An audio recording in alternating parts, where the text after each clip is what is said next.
match together. And you mentioned it earlier, like there's not a lot of women right now in wrestling that are 6 feet plus. I remember meeting Jessamine Duke at an MMA fight like 10 years ago here in Kentucky, and I was like, you should get into wrestling because 6 foot athletic women do not grow on trees, especially in wrestling. No. I think it'd be unique. Now we're seeing it a little bit more. Like Allison Kay has been around for a while. There's yourself, there's Sawyer, there's Camille. Yeah. Like there are a few of them, and not only that, it's the athleticism isn't compromised as a result of this at all. Like it's not like you're dealing with somebody who can't do anything. Like you guys are capable of so much.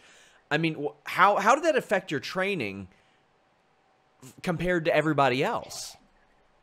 I mean, I kind of love that you set that up for me, because that's one of the things that I really love about big women in this day and age in wrestling. Is I feel like we don't settle for just being big women, because there was a period of time where you would go back and you would watch wrestling, and if a girl was big, like she didn't do a lot. You know, you got the claw hold and the chop to the head, like one of those. Yeah, she kind of just stood there and she took a lot of crap. And then I come from a background where I played, you know, I have 5 brothers. So growing up, it was a very competitive atmosphere. Any sport that I could get my hands on, I played it. And then, of course, when I got into my more adult years, I got into MMA, a style called Kwamukan Karate.